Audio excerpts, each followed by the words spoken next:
Accra Circuit Court. The man Kwame Bafo Abronye ekupie mu ewo ho. Na okopie mu wo ho no. Na chese enyasem keto abedika kadada police fu ada chese airborne ho by 100 and over.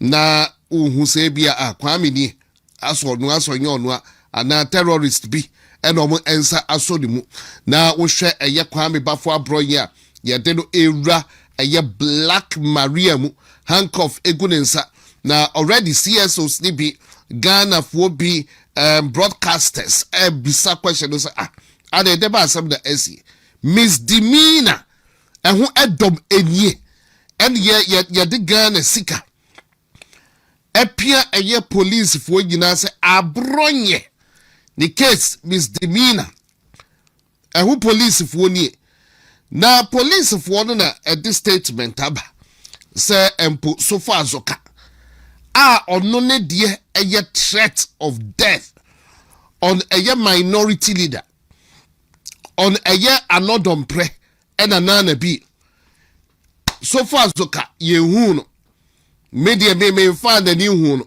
say handcuff bi gunensa say bi a wawra courtroom a anasa bi ye de ye nim ehun nsem ne police for be ka kire ya ne say omo ache no na omo ache na NPP third vice chairman a friend Masawood mu say o assault no o piapia na kakra de nsa ko wo na ni ase kakra eno ena Masawood enso ko ye the case e police station etia no ho na omo de ache no for status but the NPP for ebo omo de atu ho anamo ediko pie eye police station Richard Ehiagba ediadim no de and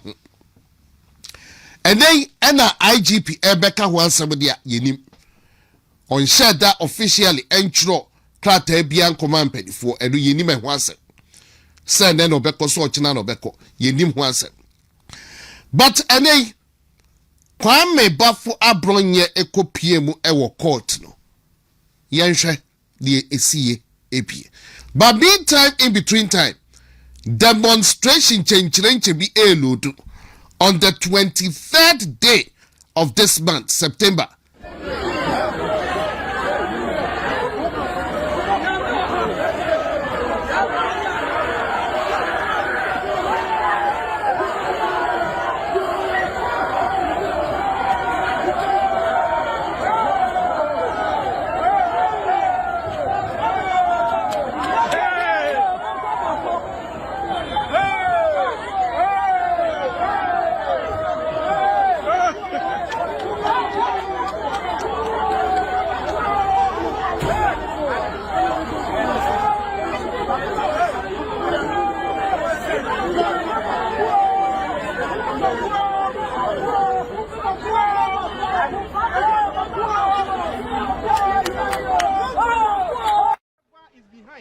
And using the state accoutrement against innocent citizens.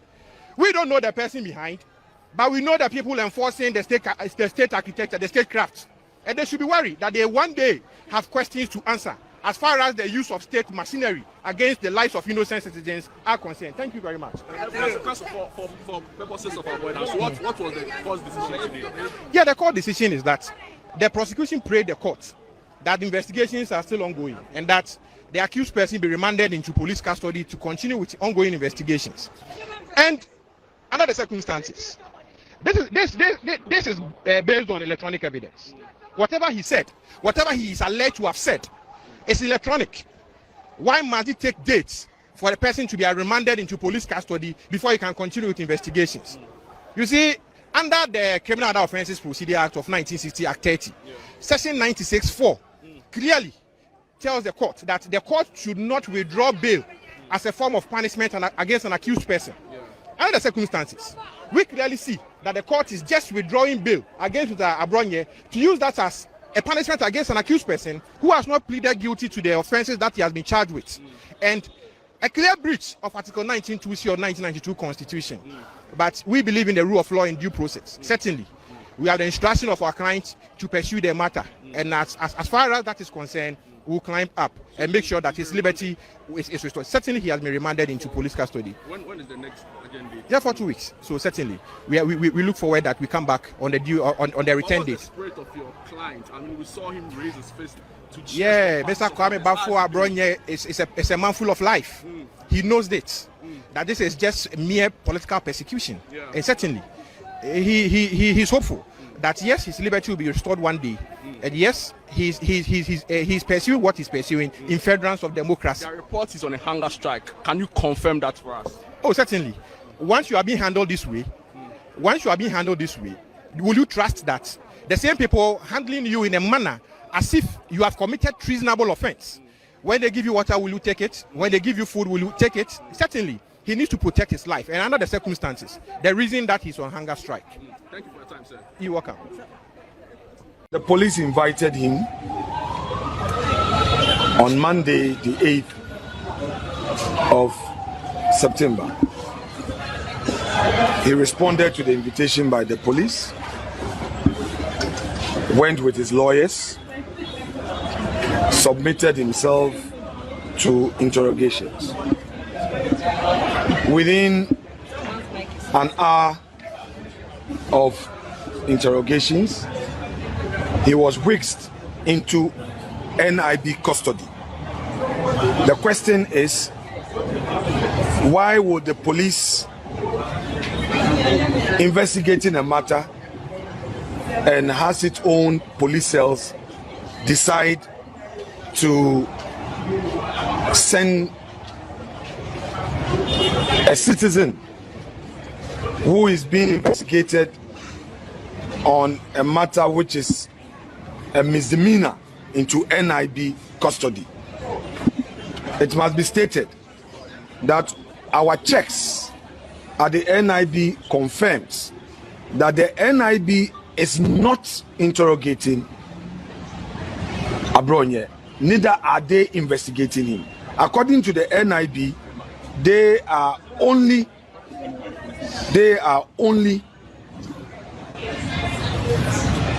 recipients of the man Abronye. In other words, the police sent him there that they should keep him.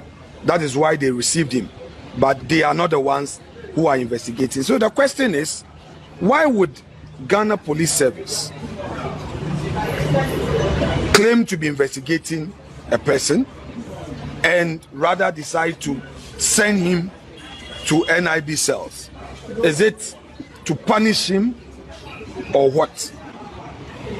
Then they kept him the whole of Monday night, and Tuesday morning, being the 9th, he was brought to court. When they brought him to court, the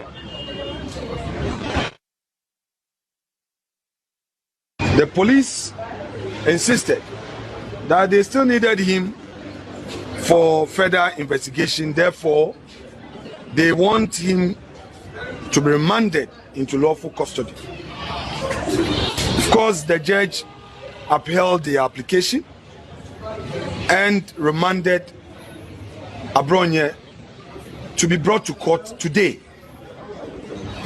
Now, the sad part of it is that when he left court, the police handcuffed him.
aka won ya na wadi ho dwuma e de aba be why Nana B nso ekasai na Nana B the national organizer of the NPP odoso ekasai no Nana Kwame ya na wahwe e de ho dwuma nso e de aba be why na enti that was abronye in your shots or on your screen Accra Circuit Court yeah esi ye eno na yedim se abronye no or ye terrorist so ye dayo na Nana B can say be hwe se eno ankwantaba be hwe se Nana Kwame ebetumi ayi eno ede amame na Nana B can say be say you know was it a lawyer it seems there's different set of laws ye di NPP forces say and different set of laws ye de ama ye NDC for na wo hwe ene ensem BSc Ansansadali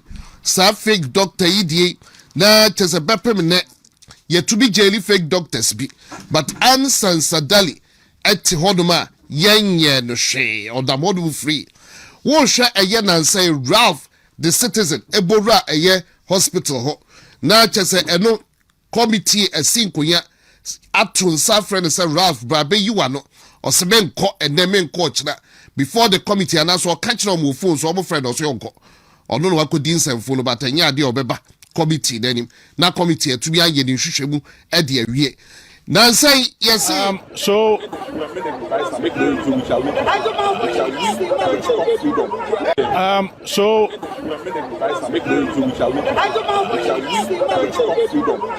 this is very, very unfortunate. He's been remanded to police custody again for another 1 week. In fact, I am surprised that a misdemeanor could attract such high-handedness. The approach is bad. It's just abuse of his rights. You saw almost about 100 policemen fully armed to the teeth. Is he a terrorist?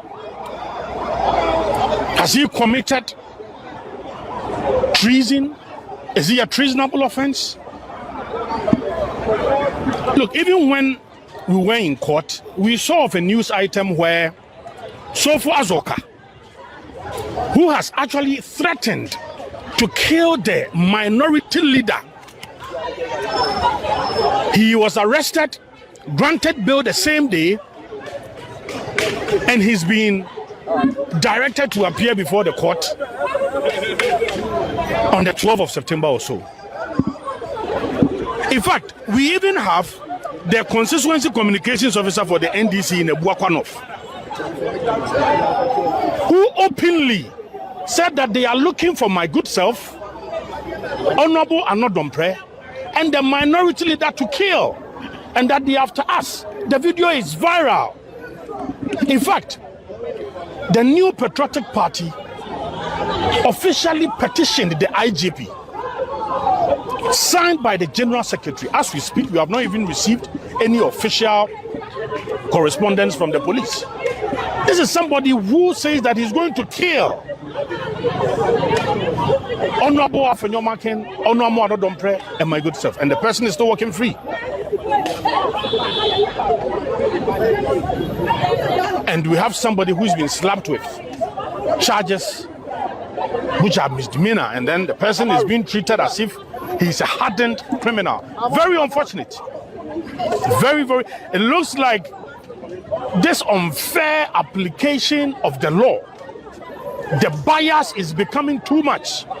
We are going to rise up against this unfortunate treatment.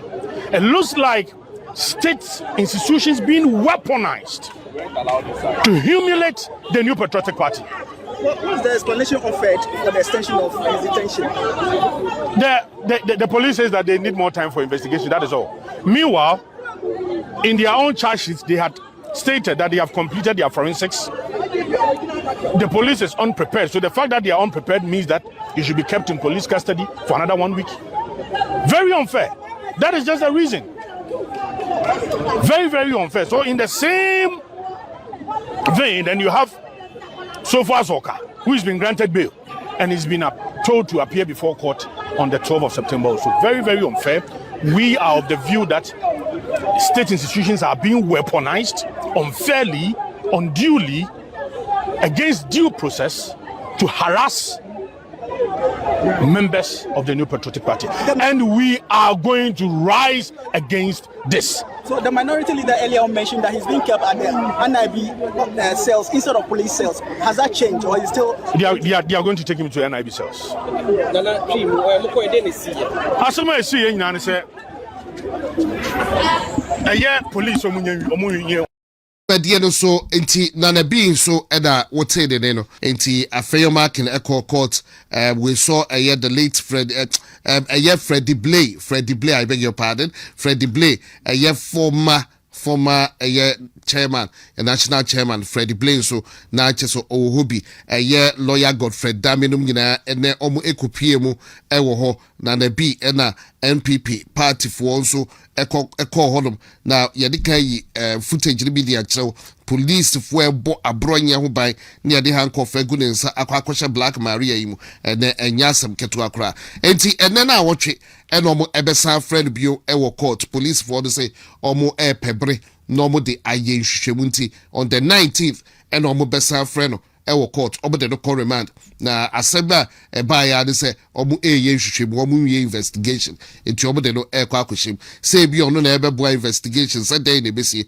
ye ni menu anso omo eye investigation Mr. Kusi Buaf me ba kwa ba yeah na wapo mu de nyame adom semo nso mo ho ye nyame adom Mr. Buafo waka niema pi na ekoso na nsana what na se no na me mention correspondent ewa ha next week unim say ohima.ye no so ekoso na empo make say Dr. Baomianso ewo town ba owie anabia yewra general niema ekoso ewo yemem hase ye ba ye chinchini ya nenam ya bo apro ye ne nipa bebre akasa ye ne nipa bebre ahia ametete mumie nyina ye nkamum ne enye mane nyefe we kura portray ya culture. This is a kingdom. What do I say? The only kingdom that a war, if you say your friend say kingdom, no, na ye kakrebi. If you were Uganda, kingdom of Uganda, and it being so a war KwaZulu Natal, the kingdom of Zulu. What do I say? Ye be called Swaziland and Munket Swati Numina Beba better tare on this kingdom. Then the British kingdom. What do you say? And the Ashanti kingdom. These are kingdoms and kingdoms still recognized. Now I trespass it more to Trinidad and Tobago. Oklahoma. You know, say why you know, or remember that the Benia friends say, well, let me see. I know Trinidad and Tobago. Okay, Trinidad and Tobago. I want to Stokely Kwame Ture, Obaya, Obetro, Stokely speaks under Kwame Nkrumah regime. On a natural Stokely speaks under Kwame Nkrumah regime. Kwame Ture, Pan Africanism. And you all know one free.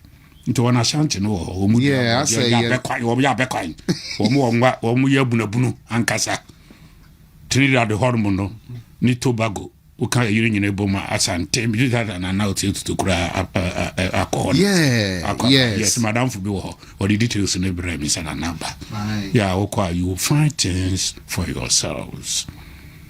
Elizabeth and Albert Mausoleum in UK have been there. He with Asante history. To Asantehene and Yasam to grow. Now, Governor Pine, actually, maybe Governor Pine, Governor Sampine, probably Godfather near ye be on about Sampine, if you buy Omia Coco very fair, or what na hatch. Or no, so they did the Sampines. Or not, don't say the Pine, your friend Governor Pine, Governor Pine.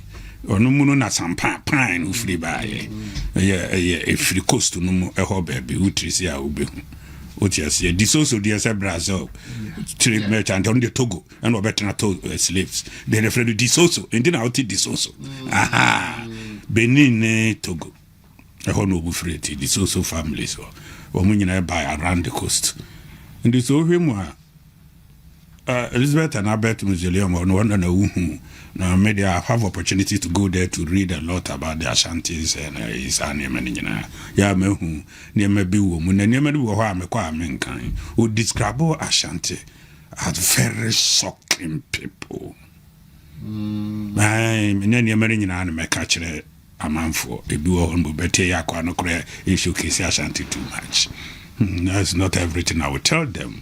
There was a chapter, Ubetro, who identify a whole lot of things, but with the name and we will cry, yes, I cried their back. Yeah, where UK? UK American, Albert and museum making, Elizabeth and Albert Museum.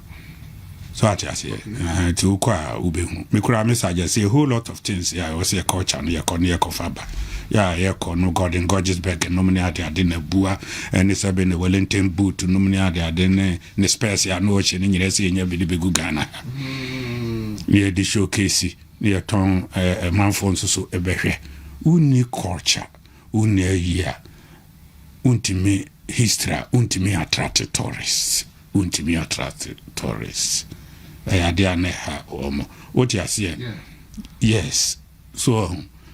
George Livingston, no money idea or maybe by a Harmon. Or Benina, no Queen Elizabeth Minadia, no Muslim Livingston, who by Ashanti region, no money idea, and the Queen, no Munus, Ashanti, yeah, who been Kufu from what the Ashantis, Unsro, a nomina, Unsro, or more, and then Obusano. So, no, Baba, Joseph Stanley, ya no ba obey preacher, ya waira. No Fred 11 Tezomra no me to save Stanley. Your matters are so fast anti memno nami ya Gopi Uganda. Into a quiet no by no in fact no would but Nyahanu ye. Waku be my home be fine no wouldn't koi. And will be such an old drew Ashanti region. Well now on my TF could be Ashantis. What I say? I Semre no ma bekun kwa kudu and the first or may invent cyber a tuno at machine gun. Ashanti in a machine gun, no name and yamani any tuno near in airbow. Aye.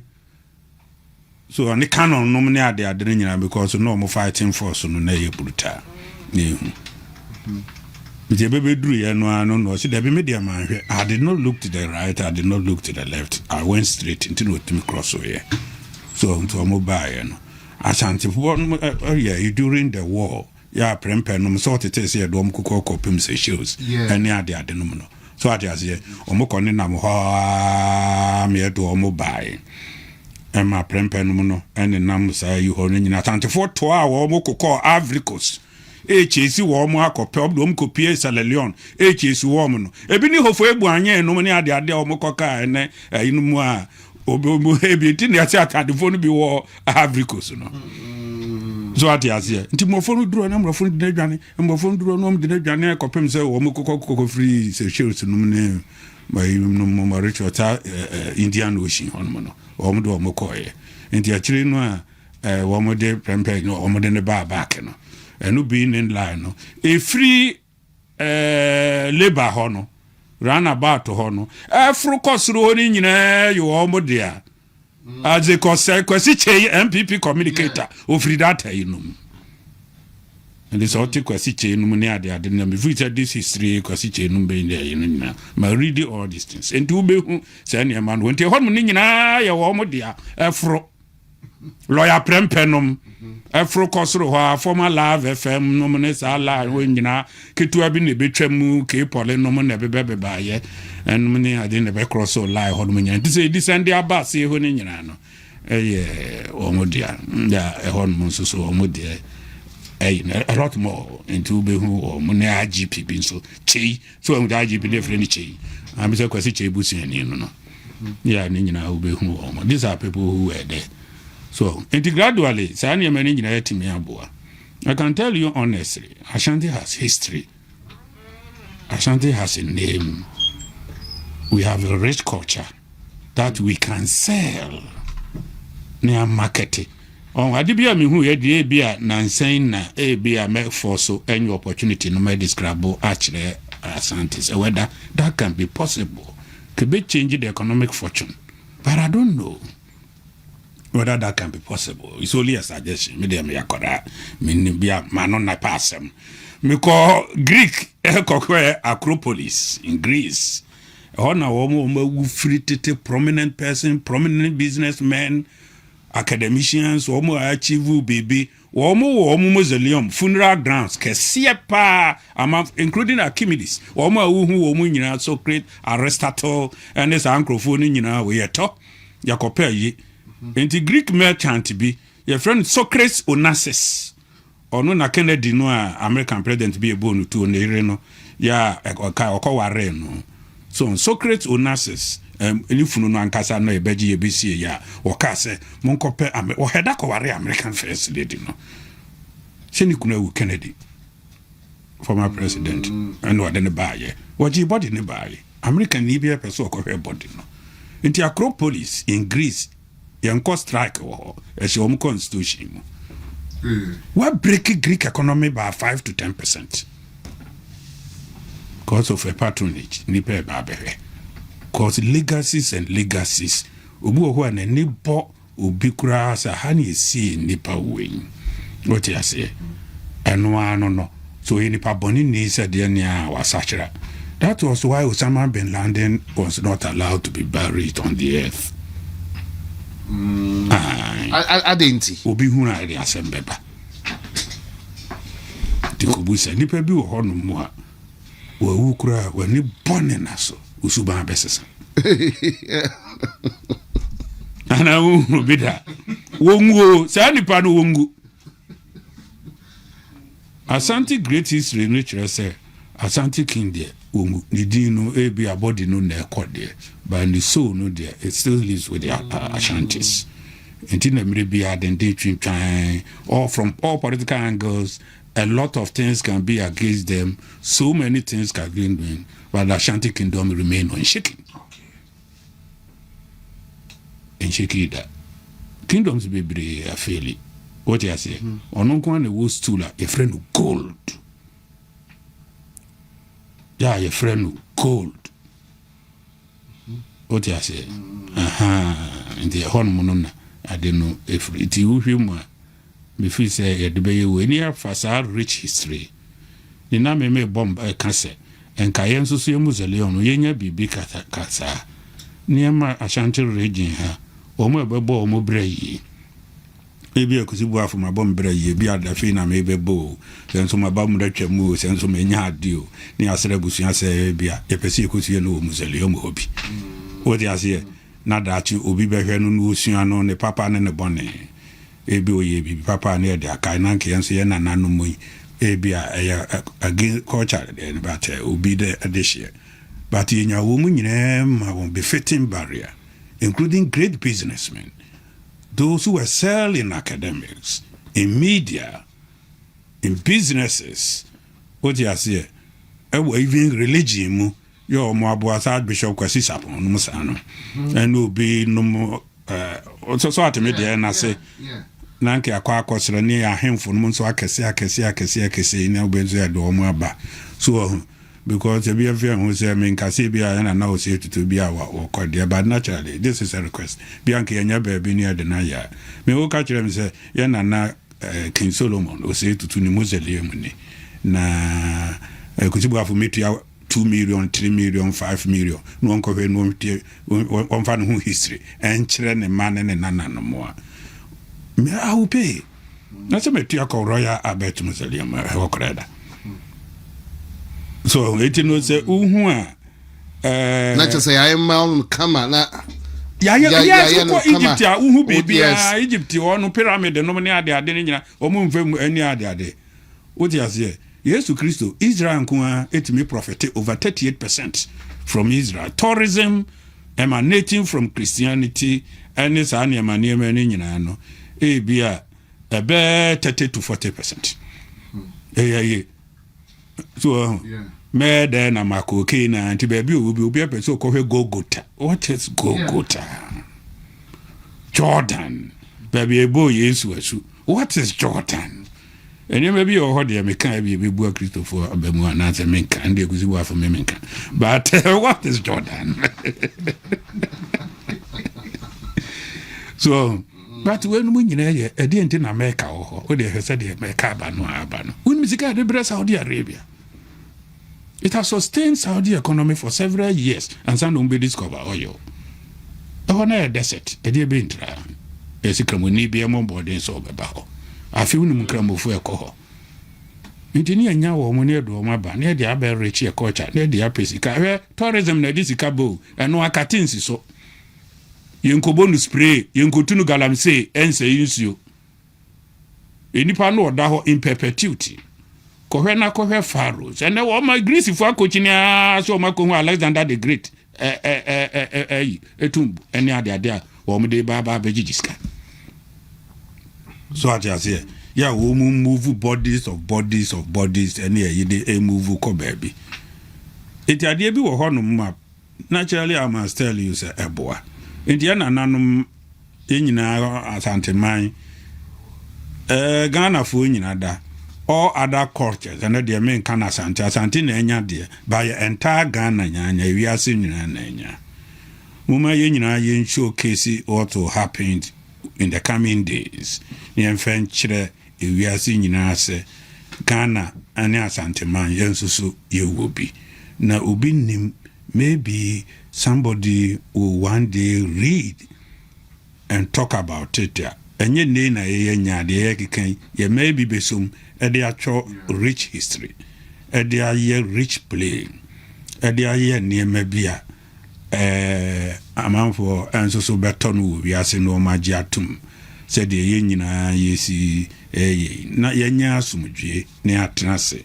Ne nipa unya sika wie a emrofo no unya sika wie ya tourism ne anije na omede pe ho tourism afini nyina no ni sika be 50% of his income savings kura no one ne yire ne made kwaje wo mu ani utimi kukuru sika doposuo what you say sika doposuo no de ko me kura Mauritius or high no nkete no ne ade nyina me ka bi o say ye kokokopi one mono bibi ne bailey and out and just an asemo nke ya loko your buku hotels 1 month in advance in Mauritius. Yes, 1 month in advance. Mauritius. My Mauritius. Let me tell you. A masterpiece.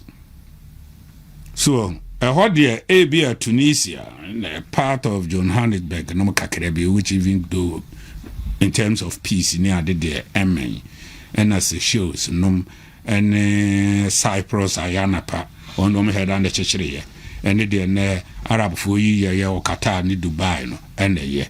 Now, Omar Kra, no Rofuno, Abebuku, 1 night hotel, 1 night hotel room in Mauritius. It's $1,000.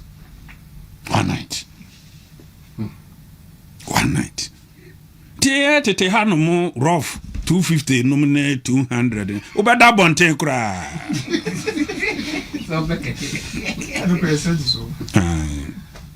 No me neat environment. Oma it is anu menum ketu ebi. Nso oma yam na yefe. Let us take this opportunity and look at the galamsey and the whole thing I said, who destroy environment you nature, you have destroyed a whole generation. And the young ye. Now politics, no, make an empty see who I am another yen a bit so more boy. Near de near Kagalamsey, and yes, we are not politicians, no, or about the galamsey, no. Men cassette mining yet. Mining is good, but we must be very responsible.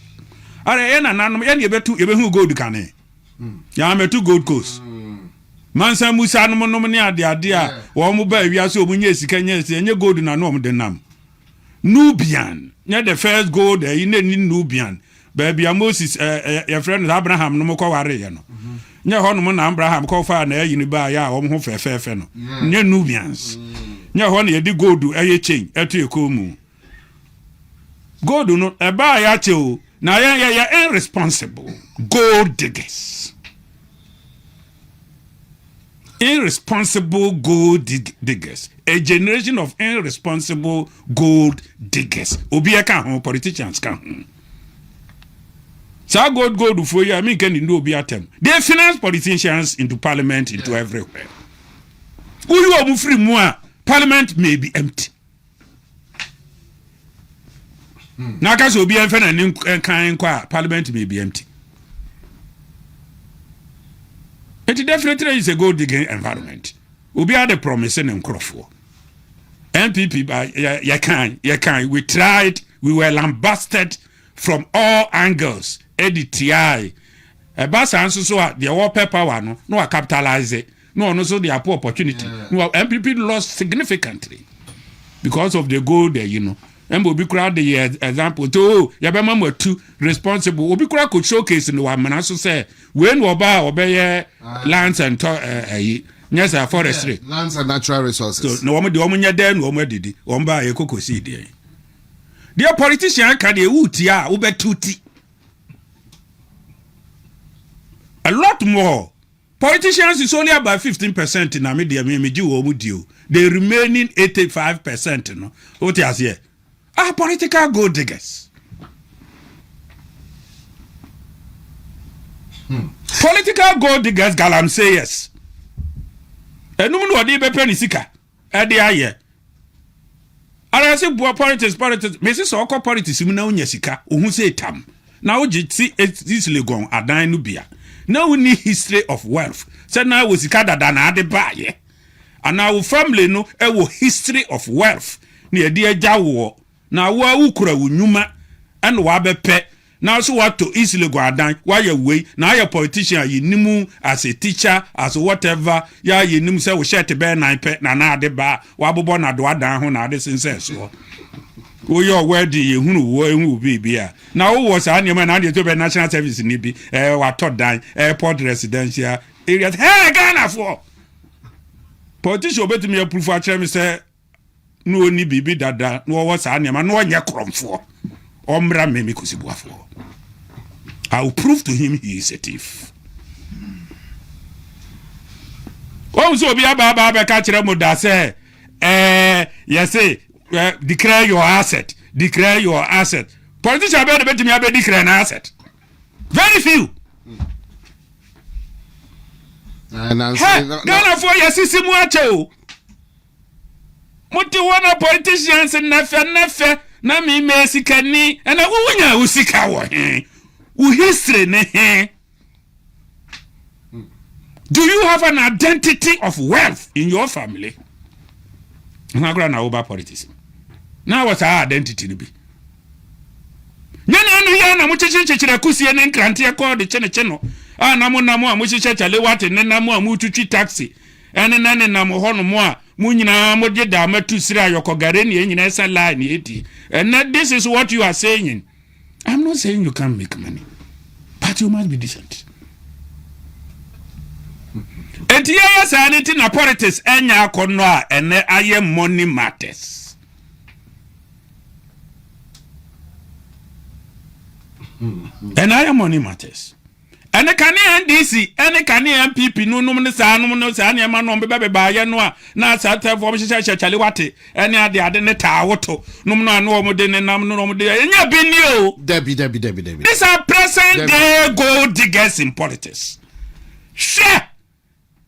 PNDC, Farisi, NPP, Bia, no amote demo here for be more brower for be or more near, any other no, and yana, almost restre, no deep baby kuko meeting, two or hoche, and the idea where you were for no era of no macochiano media boom, no mato dame, no maca politics, no. I Jerry John Rollins who were brand new Bunu or no money, they are here for the poor. Jerry John Rollins, Minkaso anyade. Muamadi coming casa mwanyade. Na munana muma we die. Sikase wa margin o tom.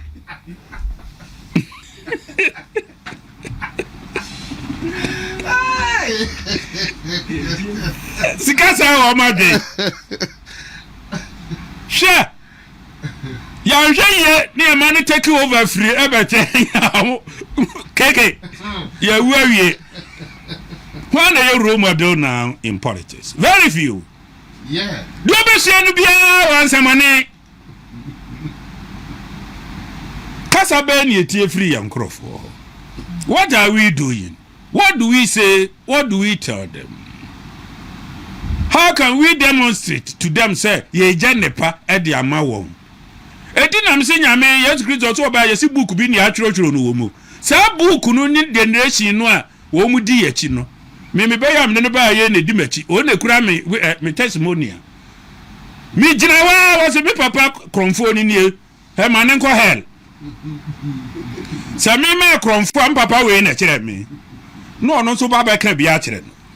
Na so ka bi kire wo papa. Na fe book no wo hen. Book no kura ye ne. So we ba no abegina ho no aka de enim na me ba e bi a gold me ba gold de ye mu betu fe de oba ya we na was declare state of emergency na was ya fe ye declare ba samba ko a wo kan kra ye be den say na ye nananum gold na wo ho omutu but then Asache say, but Mr. Kusibu afford the to us with a state of emergency. A whole or state of emergency. The first guy I'm saying, nobody does about children. Yeah, but the first person I know their friend, a question, Jenny, or Nitia, woman, you go to Galamsey, Ashanti region, or one farm. Can you go to Naya state there? To na the Jania. Take a Jenny. No, the Jani, you're the Hokobo Murfu. Any idea a moment to quasi ye basa monofuna ni brain. Hope is a bia gama go coast go this to no crewo or meet me a faka offense. State of emergency, Ueba, no we aka. Yama state of emergency. Top media people, a man for Konoma could change you. No more the abano ma barbetre, and then you musi say, I have fan. Oh, Central Region cried the normal shut down or more a year, Central Region. And now make us say you see no crowd or munya be crowd on where you galam saint.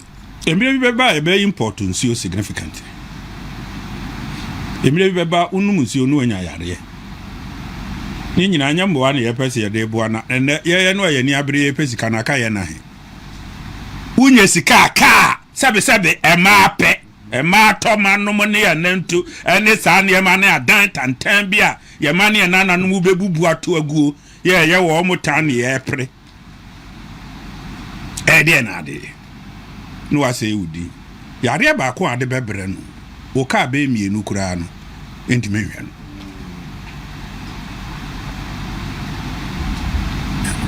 yeah all right enti Mr. Kusibuafo ena owodwumedie so ene ayumre na Mr. Kusibuafo enche kra no ye kwankyerefo a odo na public sector reform na oda public sector secretariat reform secretariat no oda ano na enkomo na yede because sometimes we need this na Mr. Kusibuafo yeah to asoma me na digina no ye guso a ye hwe eye general eye a koso e wo ye man mu ha ba ko ana oguso a woka kra na ye bete tie bia ka wo de no besina ya hwe ne okay on galam say that woka na because he saying I think it's the talk of the town. President John Dramani Mahama Asia press to kra galam say enwa ensem okan ne ene ni oka eno na urebu aye talk of the town ene ya ka say a che say MC say ye hu say galam say ye betu ye to asem enwa mansum potem hodom afi de omo ne asrafo give and take nipa be mi na omo ahwere omo nkwa ewo.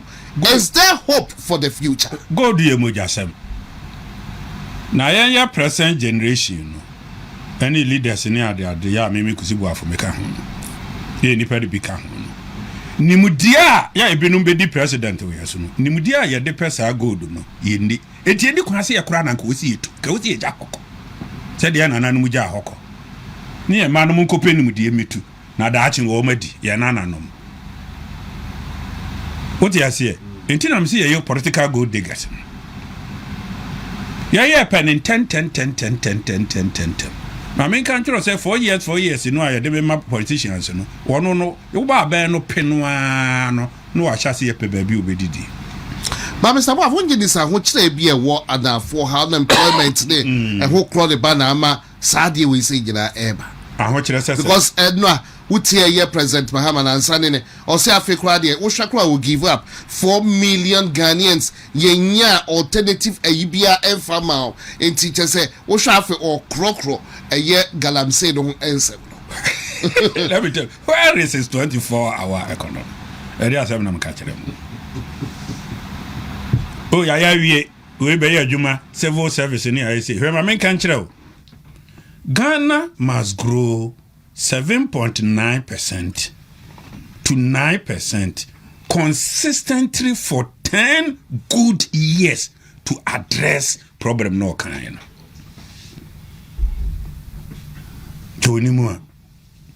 Growth rate we say no 4.5%, 4.9%, 3.7, sometimes 3 pages near about 2 point something no near the other day.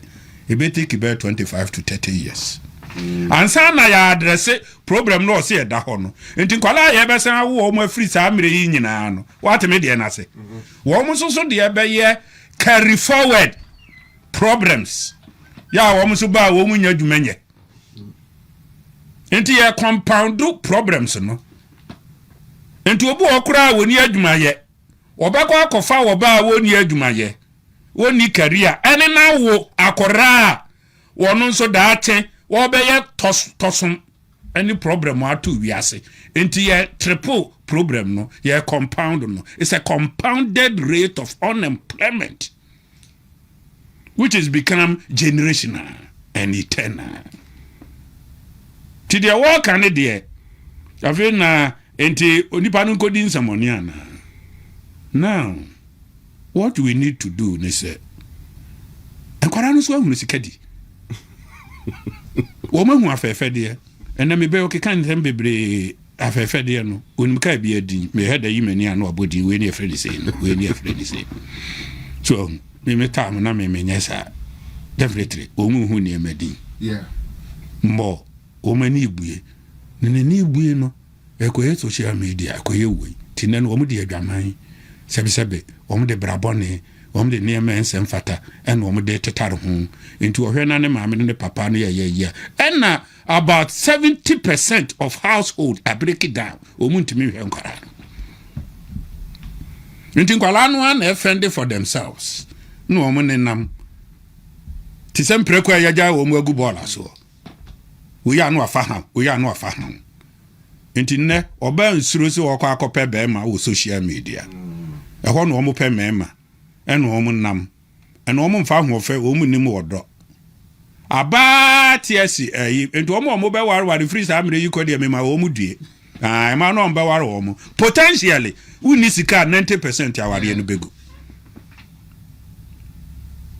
yeah wo hu afefe de enti mire bia no ne standard no false alarm fake or the akoduru ho and wo pesa wo na wo fulfill enti wo follow short to pay so yenya botre waiting spirit nominate we ni bi kura we quick start go digger quick start share open time we twa na de kufa hye wo na fe wo gina ho afi na wo bedua abanche na da be ne bebo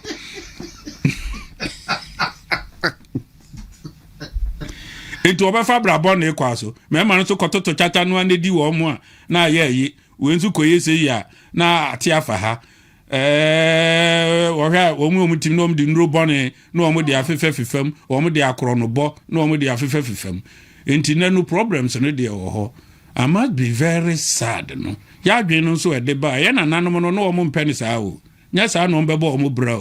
This is not how they treated leadership. This is not how our the politics be yo. Wo be politics very decent one. Decorous politics, devoid of insult. Oma mitutwa womu 19. Infighting within political parties. Campo. Eba da be. Enya peri. Edi anu omo pe. Ene, mame nkanchiro. Na me decide we be shift aba me party NPP mo. very soon yɛbɛkɔ the stage is set sɛ yɛbɛpɛ obi a meɛdeɛ no medeɛ menim wɔ mo nyinaa kɔsitiri meka sɛ menim wɔ mo a meboa menim vice president he is around menim no mene no anante kakra menim no as vice president mene no adi nkɔmmɔ menim Canada Japan now deɛ mene no atena se 1-on-1 yɛyɛ radio programs what you say menim no obi okura menim no anim na yere minim Brian Champon honorable Brian Champon minim no onu kwa do frim papa no kromfante mebusian ni I was honestly say that kwabra Japan dey minim no starting from the football days ya na kwabna ye bo anu wo hono na ne nyina ono so no ye sports nti ne kotokone house no me ade nti be say probably menene nyina be wo age bracket or he may be a little bit older or maybe the same then of it all yema onabo aduchum ono so astute politician technocrats education wonimu ne hojo minimo bi e kasa I know the worst and good aspects of them all minim de ne kasa bi wo ho kwa mitu bia nso ho obia efo se wo mu edi akire no wanhwe ya wano asem etimi emma opportunity bi e wo man wo nanka ye wo do do achi ano asem wa no asem ebeduru ho no ne ya de apamehye I want to hear me the new wachi. Very good. I know asem to be affected. Affected nanka. Na nipa de yesi kire wo yonko na menkyere wo usuban. Wo mu na define you. Wa nya ni papa pa ni wachi a enokura nyame anim ni obi ehu obaka se akoyi na adwen nye. Oni adwen papa. Enti so obi du achi so okasama. Obi du achi se wo ye bibia ma wa enokure nyame anim ni de obeka de obeye e wo se utimi control panin for no kura na odidi animu no apa 1 or 2 things 3 4 be no man say statement bi wo ho enye generally wo mo no e decent ya wo mo make good statements even though de obeye ne de wa ye atwam ti enim ne dada obi enim de kan sitie obi enim de Brian Champon sitie obi enim de adutum esitie what you say obi former vice president Dr. Mahmoud Bawumia said he will sit here one character no has already been formed there can a simulation say no di atan was after the meja atan ya oboa a simulation say no ni atan was after the me ba be dibi oboa wontimi ni atam this is political simulation. The character has already been cemented krama ni ni afre no kukura. What you say? Mimi kusibu afo say omu suban, omu character, they identify it has already been registered. Sabutum da boko. Na woni du obi atemu a saa na odibeko wu. Obeda boko woni du obi atem da. Kopem do. Edo oda it is unwanted and unwarranted. Say adutum be du obi atem. Eda obedu obi atem no, obekọ akodesu. Do obeka kasabone, obekọ akodesu. Eda ayi so bedu ba umi abedu obi atem no obedesu ono so ubi obeyaye eda kan so beye bie no ono so bedesu eda brand so beye bie obedesu enti mu amudi akire no so ba no Paul so osua Yesu enti omo maka no so hwe no no osua no ese musua wo mo pe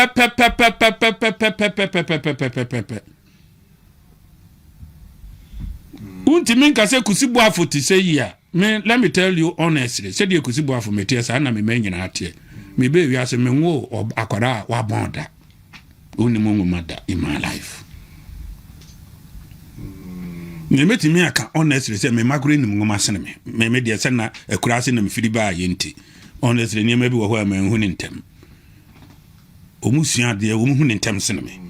Into omo yire omo no omo rate ni determination no there ewe wo mo ani village life wo manya bie no afi na me introduce wo mo head do wo mo ko me ba we me head ne ko fafu me am share ne ko koko fuom ni bibia so obenya a taste of that kakra mama no ma bobolo so atenkwara na wo ho no boys no se ko ho no mo ko bobolo no mo nenam monko no mo mfa wunchinia no mo bobolo na fe me twen wo mo na o maba we are 3 days for that environment and on ko anam di bi sani ombenya feel and tisa enipa no so no we hunu ase free from mo ohu be chiro power is for the people, it is given by the people.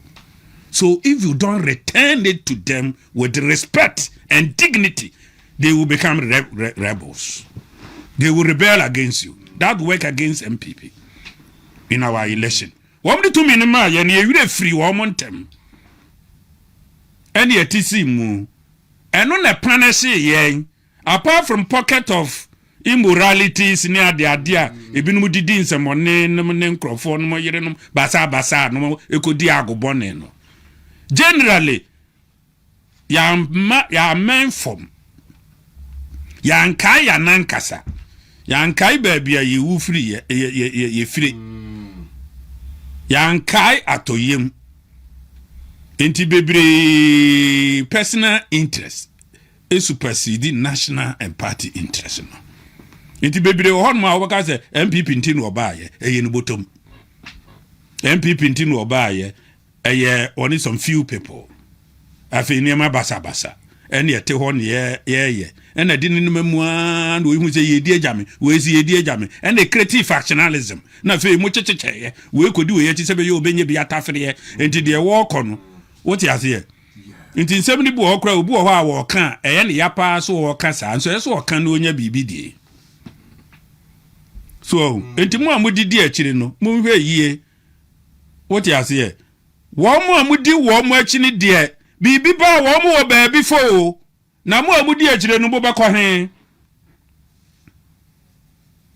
Ken will still be Ken in NPP.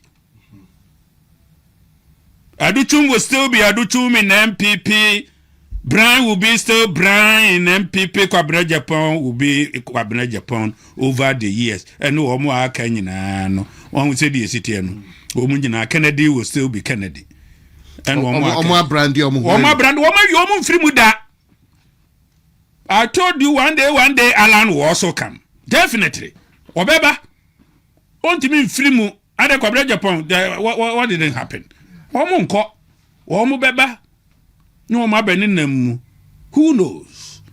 Tana party no politics no emuti ideology no esitie ye betwa funu ma no wom na obagitum wiya saa netie unna munna saa netie entibu a wudi akire no sabi uni identity uni din what you say uni history of those things ye mo wasu yie what you say uni communion da ewum enti okokro hwe wunsi asori da bu okra biem enti woni ye yu ato atwena ye yu turechini say saw enti ukodin samoni bia no say ye yu ato atwena na fe ye yu ato atwena enti udu obi akira be very very careful asemu a wo beka de wo be ye to aba ni wie pa whoever win definitely one person will be chosen, one of them will be chosen. Na de oba wi ni bia wo ma mabubo wo mu di nyina be resolve akodi say ni panachi na wo so eduru so a wo nsam a wo kan ye wo de adam wo ho ana wa kodwe mu be den wa akodjon ni wo mu biem afi nu akọ asemenko ase dem be dai wo kwa na yeteten na de wu yesei na wa kasem ya be fe nu aduru de ye friend political zombie mu no aye political zombie ni ye yu afiri mu so omo aka ne de omo nyina they will come back hwe omo ene na do contest ebi nya prominent positions yes ye bi ba mu so at me de na say ebi ambassadoria ebi ministerial cabinet levels e de NDC enti mo mi enye ni mi enkasa mu nya de ye ni e twro manifesto for the NDC Sambreaker was NDC mu na sa internal rank wonu mu na possibly John Dramani Mahama MB the current president tikense mu enanka edru ye pre ni ape bibi e na say fashions no e deepin why MPP enti na MPP wa wo de mo hwe ba bia ye wo ni ba bia edru enti mo hwe de obetimi de nkabo mu aba kese obi wo ho a said osi conduct no ho wo wie na say wo use no as an engine of unity a ebe ye mramamo and obi wo ho a ne nsɛm a wo kan ye no osi ntomago no too much o ma da pedie no ba too much. So definitely ebi a present no a year emboakese but me mu hwe yie akurate maka na menwe minim se achia de na mu yi definitely but Mr. Boafo sa ho no mema wasi na che se obi wo ho a o unite because we are unity there be kwa koje and it must come from one or two of the contenders. Okay. And obi wo ho no dia obi obetumi unite a party na bom easily because said you see conducting said you see conduct and obi nso de obebre obi nso so de obebre you can say unity kura bi kura no oboa and the NPP nya NPP had NPP as opposition during the last election. Na party bi ba konso kan ho a invisible hands ya your friend no NPP opposition in opposition and in power with a semblance of power. One no kura invisible hands. Entitemu anaba umianam no that invisible hands no ukodi ha no abedi ha asa nkabo mu asa yayi edane krokro de john eno ne efre no apathy eno ne efre no apathy na no basa wo mo nto abani bi onko hokra nkoto onto ma NDC no so okoto ma NDC ni dia wo so wato onto ma no eno ameto ma candidate no ayeyi no obetena fie your friend invisible hands of opposition within opposition. And so party the ni hu kure hu sene party no a one no kure challenge no. So NDC no ane na epem so no. No no so wo party bi a okura invisible hands. What you here? Ofre no ba okura ba Ashanti Jaguar ni boko ya odidi e chi sika kantankrechi. Wono na ekire sebe ye bodua de dedane ano so de din yan yo na nya no na ye causative factor enti obi wo kura no a obadu ma betena ha sei sei yini but okoye no ano okohye huma do hu na no akodi bone boti ase aha enti ye mumum no ne package NDC enti NDC is very powerful now as I see it yampo obi obetimi abono homodin pama greater unity in the history of Danko Buzia Dombo tradition.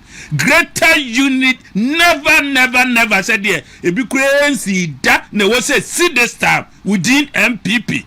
Otherwise the party may stay in opposition for a very long time and some of us may not be alive then. I was a young cabo musrunku o enti nya ekon aye ekọ na edi kodi agro a choice of unity, togetherness and absolute forgiveness enya me kwatete nkwanchan abohwerema enya hwe otisha oche enya sabe niema bia me kosho obi enya mia ena enye we ya dey we na bebe ya dey we no we na ye we no one no vote we no vote this are unpatriotic chantings emwa party no this is unpatriotic chantings tinam so mo edi agire no omu hwe yie mo ma mo kasa ahonte no obi wo ho no mo a de odi na chi no ne hu ahisire de odi animu no Baby, I'm too bad not because of Dr. Mahmoud Baumia. Yeah. But you know, anything I'm saying, me say, yemfa preko niechi and come up sebe. And call wedding. There were several dirty clothing following him. And Jaware no and Warren. A woman so chefita dear, and so to a near. Na ateche etetarin crofon tadium in the dinaji. And some crossroad and tefre. Brabone for etu edi na chi edi na ekọ na nipa na odu achi kura bi a wakoju obeyire odu achi o si esi wosono wodi obeyire kura na boso me mai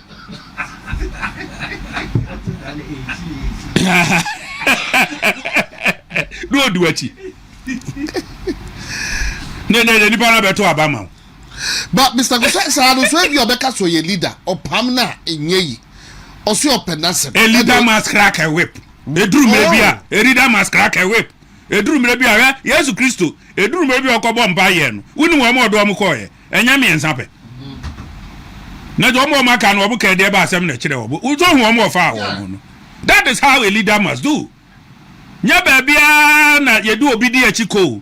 Tom. What you say? That is what WhatsApp dear by so to me a draw line. I saw draw line. Me go unko busa Peter na John no ade wo ngu ana. Unko busa Jesus say John no a udi ni wura baabi ano ade wo ngu da ekopem say wo beba basa akwa ba bie mu. Ana wo say fam ho be. Nya nsem nyina na ye ka. E de kire enipa. Obia wo ni chocho mucho there is an eye of an egg. Kosia kura wani kosia yoku na ewo ho no ne hunu ne wo ho fita bi tare ho o ti ase but oba kokko no mu a na ninu tuem. A leader must have people surrounding the eye of the yoke. The eye of the yoke is the flag bearer. Nipa wo se ben no pa no o ti ase nipa benya wo a eni wo fie fuo. Woman did a children no near the identity and so be anxious and branding a home with good name, reputations, everything. Reputation che BBA, and yes, cat. When I catch you says, Cabet to me, I BBA ma war. What's a Udin? When I catch it war. When I catch it, I will say, eh, beer, a math, a for your 2 do a chin may who jow, any other day, any way, no day. What do you want me to cry? Anyone I cry. Ehodo ogojina hokra no nya wo aba no ebeto ama wo no wo bebuku abehia wo bi wo ye go digger no wo so wo beton wo be ye campaign ama efom hofo ni nim efom it is the best parliament in the world. Damia say it is the best place for information. Nani ya me be fie ya me gire gina se bia tietie wo mo no e na se minim mi hu ya me na minim dia. But me say ba from more no. Wo muti mi kan sempa kire me. Me ko da na jo, mitimi sa sori dwene ho, e fa pen, e san twro biem. E fo bi mi bia. Mu mi enhwe yi. NPP de fom hofo ni nim no. De mfofo atiase no. Esro ho no, delegates kakra bi no. Enya no na munim, wo be san ya de enya. What was a bribe? Let me tell you for a fact. Munkwa mujia na mudie. Muni ne dura bato ono so a munkwa masa akoto no mabapa wa miawe. Enti ne mpese mu yi sa de anu free wo so a. Mu demonstrate to the people say no amount of money can buy you. What you say? No amount of money can buy you. Na monfa enchirese afede ye jai brabo no a wo mo se ye yenye obi e de ma obi a yenye sei ne ye ho na ho fanen kakra de na me wish se yenye de ya anye ba still ya me feel say mo kakra bia no a mo kwa akoto aba no abo no mbeba mu no you see I stand no cross still ya no I'm not satisfied. Okay, really? Yes. Adentia bet to be able to say adentia. Na ka opeso hunde. I was a bet from ho na e bia bantama kura 20-30,000 voters paid up members. Ya wo bosumi obi timi ma 5 cities 10 cities. So they boa party no aye member. Na constituency na aye resourceful. Na individual bia nka say mi betue sika no ma aye financier of the party. Nti monto abamame. Mo yesa Escobar Krasi ebebem they said the Escobar here in Colombia no yenya ni sama ni nye yie ba say o mu eyi ye no so no definitely yes Mimi Kusibuafu say there say appointee CEOs whatever. Now we dey be CEO. You be you. Now do you want to ko bia we can say. Enti yanso ya nwe hu ni ahwe ni ye. Ba me there for the destiny of posterity and the betterment for future generations survival of Danko Buzia Dombo tradition. E ka me one peswa na me beto aduane adi kura metoto banchi adi no ma take right decision rather say me pizza ne jollof na me tibua abua me fo na da ache yabusa me ehwo nsem na Mr. Kusibuafu we nyina nkemfua no mimpia onkakra wakasa in parables to say na Yesu ewo Bible mu no obatumi a kire why nanka NPP yi no sabria nka bebo party no NPP must elect a unifier. Dia ne huni asem a oye unifier. Wo siko, wo ni siko, wo ye unifier. That is a part no main a unity. Enya sika ne be Ghana for to abama ye oton. Ana obi enu ho a wo ba single handedly. Obetimi enya sika de aye campaign de ama power. No political party in the world. Eye frefre kobo. Obi eboa. Unu mo ebeto abanu de omu free. Do you know how much they have contributing? Unu mkwanyo o mafa so ba. Ubetimi am omu nyina sika om de bebo om ho akonhoma mfie be se nsia na enwotwe no. Upedi obenya nkabo mu kane. Nkabo mu de enihu a not even Yesu kura say bonsam kura divide no into two. So where would the unity come from? Only unity. You can't convince me there will be victory. But enuma minim ne say asia ho no ehia unity den esene sika.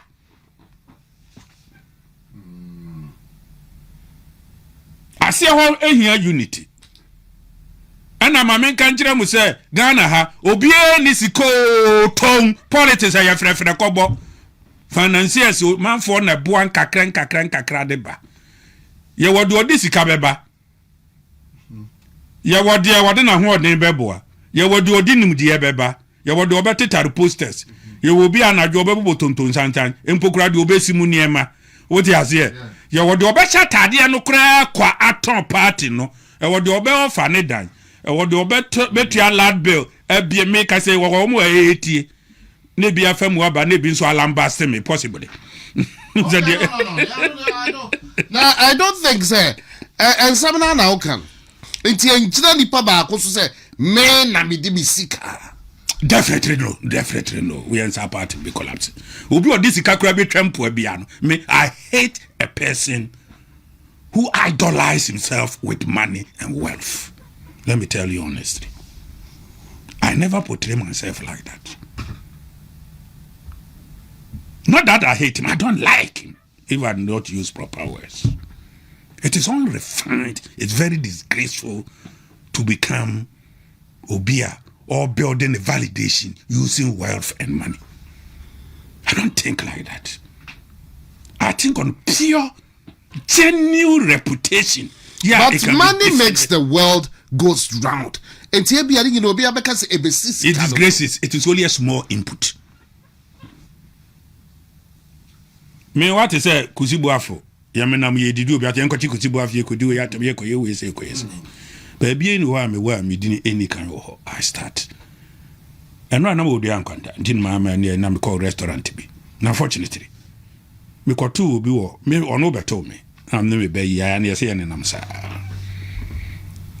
No tie me. Enti no minim enam say na kwa de minim ne hene. And ono to aba na okobusa. Me baba kwa no drive me say we in the friend Kusibuafu na wachira de Kumasi Polida no say not me bado kure nim say friend technical university I was it na waka say there be Kumasi technical no so na na friend Polida no say I na on the friend Kusibuafu no and of your ba me one was say hey what that say in 2000 2000 how many years in it 25 years ago 25 years ago and I could be by me only a primary school fees here or chance or a man and chop until you went to your fees Shàke boom ye in a do free enough whichever said dear new into a more pamno Wachinia woko fie na bibi boss bibi buy so me kanchire sa lecture na da bia no on the also de na de chire mu 10 minutes 15 minutes etuefo na de chire no akora de about 70% of the time 30 minutes here futu no buy no say say na to me na so okay me dwene ho kame kokora same kora no me yusuka me so me na nitiri na ka me yusuka ka na me kofa me ka ne baby but we dey na me ba be fro if your Dr. Mensa a trot ni bia taxi the video ba be hwe ya no so okay any bibusa no na so okay any say the city no yenko na me fro ya na me ko na here accountant no na me ko ya na me akore say no ma say ya pam na so okay ni fees no ebedim be say na kire say me whole month and a half salary no was here dey na me say bon fanye he di tu ya 2000 man woni biem de menya ya ne so wode en confirm nkosia 30 na 40 bia ba be go me office me ba en obi jam so obi be che o en confirm nkosia na me je yem kwa me dwene ho na me no problem man woni biem that day Nancy, Nra nja nani nansa also copy a dear. No be chire me no chire mu na me say hey was he say wa bo ami onyame nhira in fact go yes na me kra me ni atete na me ye din but na ho no ye na me say I'm happy say wa rise police adro this level ba konso so me ko district assembly ho no ono ne head of budget any ade ne ye na me say I'm also happy we drew this level to me na mudu ayan kwanta hokura no na me kura nipa be nsia o madu top erake ya de kire afei we are no afre ne ba we are no afre we na afei all at once afei ye nipa be twa kusibu afu ho achia as a household name it ya kaso omuntu aba wo ho a nkami these are things we need to do and I'm minim dachi ebi aname nyame aname ba ye odi machi ketwe na wakushia no baby na so aye papa bi me de unse da bia me yom papa me say baby abedura obi hu a kire no boano dachi wunnim do no so ebebo awo so ebi adakro na eja Abraham na nka wasoma Lazarus na ode ne nsako bonsu na nka ebi sikani a wo asase so na disika ene ade twadapa witirimo odin no o men kramanta frenkrofo krum no na nka Lazarus ene nsabo nsu mu ede abekan wano.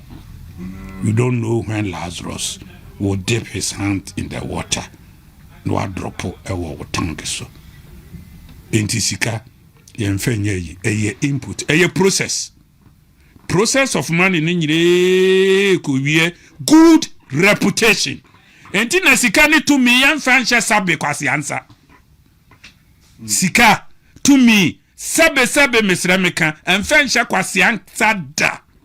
You must matured into it. Sabe kwase anya sika ni hu ohu. Kwase anya tumi asabi ni hu ohu. Niema mienu wei ena bompa yese.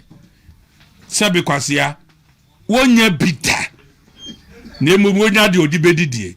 Enti oti Solomon ani David mpabon. Wose mani nya sika mane mro so na ni wira mfiri wu nyame. Enti obi nya sika enti ukọ na wo chedwapade a ene me wo ma me wo bibi kakra minim okra brewa ni bibi o ba hakuku me cha minim sebe de na dwene musa minim we ndo be ye se me be ya me be yi chekere me kasi di ni adi me no tu o tro ni testimony amame na me de akura so enti mire bi ha no omu anso anu mafa foforo no so ma wakeka enti mire bi an ye bompa ye se ye benya wo bia woni staku eni dama woni pia eni ejan but okura ade bia wode nka bomu beba ya ye bunu ankasa Ultimate country me say ye mu kwabena Japan ultimate country me say ye mu aduchum ye mu baumia ye mu Kennedy ye mu whoever ya wokan ho a ono so emam no aba oti ase ye bu wo mo ankasa. But at the end of the day, one will be elected. Madia yema empo will be wo NDC mukura no a onya ne ho asembonenka. Ontimi ntwana da pa. Ontimi se na boa kwasia, ontimi nkase wo yada pa. Wo mu nyina so be ye nyuma wo party mu efre no NPP.